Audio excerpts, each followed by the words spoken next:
ተጠንቀቁ። በመከላከያ ተርጋ የታገዘ እገታና ውንብድና የተፈጸመ ይገኛል። ቪዲዮ ሼር ይዘጉብናል፣ መንገድ ዘግተው ያቆማሉ። ከዛ በሮንግ ዌይ ሄድን ነው የምናመልጣቸው ሁላ በቃ የሆነ ሙቪ ነው ይመስላል። ቪዲዮ ሼር ሪፖርት ኮፒ ሊንክ አርጉ። ይህ ክስተት የተፈጠረው እንግዲህ በአዲስ አበባ ሸራተን ሆቴል አቅራቢያ ነው። የመከላከያ ሰራዊት ተርጋ በመጠቀም የእገታ ወንጀል ለመፈጸም የሞከሩ 3 ተጠርጣሪዎች ትላንትና እንግዲህ በቁጥጥር ስር ውለዋል። እንደምትመለከቱት እንግዲህ መኪናው ላይ የመከላከያ ተርጋ ለጥፈው ነበር እንግዲህ ማገት ወይም ደግሞ ውንብድና ስራ ሊሰሩ የነበረው።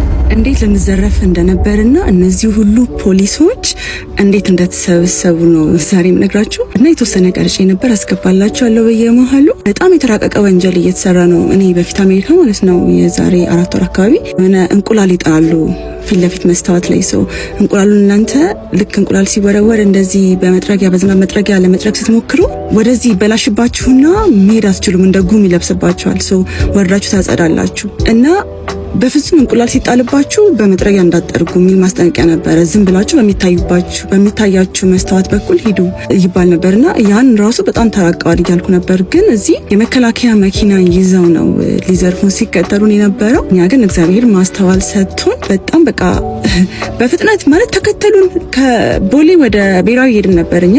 ከዛ እነሱ የሆነ ሰዓት ላይ መብራቱ ጋር ነገር መፈለግ ጀመሩ። ክላክስ ምናምን ሲያደርጉ እኛም ወዴትም ሄድ አንችልም፣ ሬድ ላይት ነው። ሶ ሄድን እያለ ተመልሶ መጡና መሳደብ ጀመሩ። ውረዱ እንደባደብ ምናምን ማለት ጀመሩ።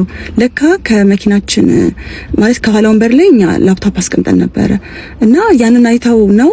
ከዛ በኋላ ግን ፖሊሶች መኪናቸው ውስጥ ከ5 በላይ ታርጋ ነበር ያገኙት በኋላ ላይ እና ከቦሌ ወደ ብሔራዊ ሄድን ነበረ። ከዛ መንገድ ላይ ክላክስ ማድረግ ጀመሩ። ሬድ ላይት ነው ምን ሆነ ነው ምናምን ብለን ዝም አልን። ልክ አረንጓዴ ሲሆን ያው ወደ ፊት ስንሄድ ተከትለውን መጡ። እዛኛ ወደ ራይት መታጠፍ ፈልገን ነበረ ምናምን ብለው በመስኮት ማዋራት ጀመሩ። እኛ ደግሞ ያው ሬድ ላይት ስለሆነ መጠበቅ ነበረባችሁ ቢካዝ ምንም ወዴትም ፈቀቅ ማድረግ የምንችልበት ሁኔታ አልነበር። ከዛን ውረዱ እንደባደብ ምናምን አሉ። ምን ፈልገው ነው ሰዎች ብለን ቀጥ ብለን ዝም ብለን መሄድ ጀመርን። በመስኮት እየወጡ ወራዱ እንደባደብ ምናምን ይላሉ። ፖሊስ መፈለግ ጀመርን። ትራፊክ ፖሊስ መንገድ ላይ አዳባቦች ጋር ምናምን ነው ዝም ብለን እየሄድን ከዛ በቃ በሮንግ ዌይ ሄድን። እንደዚህ መንገድ መሀል ላይ ሲቆሙ በሌላ በኩል እየተመለስን በጣም በቃ የሌለ ሆነ። ሸራተን ጋር ስንደርስ ትራፊክ ፖሊሶች ነበሩ። እዛ ጋር እኛ ወዲያው ዩተርን አድርገን አቆምን። ስናቆም እነሱ አይ ቲንክ ፖሊሶችን አላዩ መሰለኝ ለመደባደብ ያቆምና የመሰላቸው ወረዱ።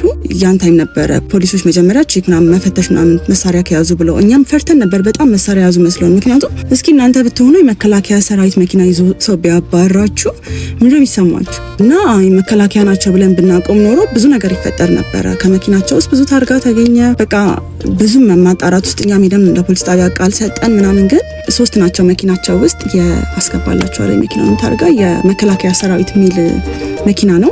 እኛ ምን ሆነ ነው ምናምን ብለን ያው ሌላ ሀገር ውጭ ሀገር ምናምን ልክ እንደዚህ አይነት ነገር ከሐራስ እያደረጉ ሰዎች ካስቸገሯችሁ ወደ ፖሊስ ጣቢያ ወይም ወደ ፖሊስ በቃ ፖሊስ ወዳለበት ቦታ ነው የምትሄዱት እንጂ ከነሱ ጋር ሰጣ ገባ ውስጥ መግባት አያስፈልግም። በጣም በመንግስት መኪና ሳይቀር እንደዚህ የተራቀቀ ወንጀል እየተሰራ ስለሆነ ተጠንቀቁኛ። ተርፈናል፣ እግዚአብሔር ረድቶናል እና ይሄን ይመስላል። ግን ይህ ድርጊት የተጋለጠው ተጠርጣሪዎቹ ሲንቀሳቀሱበት የነበረው ተሽከርካሪ በትራፊክ ፖሊሶች ተመዝግቦ በቁጥጥር ስር እንግዲህ መዋሉ እንግዲህ አሁን ታውቋል። ፖሊሶቹ ተሽከርካሪው ላይ ባደረጉት እንግዲህ ድንገተኛ ፍተሻ ከመከላከያ ተርጋ በተጨማሪ 3 የተለያዩ ተለዋዋጭ መኪና ተርጋዎች ተደብቀው አግኝተዋል። ህዝብ ጥንቃቄ እንዲያደርግ ይህን ቪዲዮ ሼር ሪፖስት አርጉት ሙሉን እንግዲህ ነገር ግን ጥንቃቄ አርጉ። በጸጥታ ተቋማት ስምና መለያ እንግዲህ በመጠቀም የተለያዩ ሰዎች እንግዲህ ወንብድናና እንዲሁ ደግሞ የተለያዩ ወንጀሎችን ስለሚፈጽሙ ጥንቃቄ አርጉ።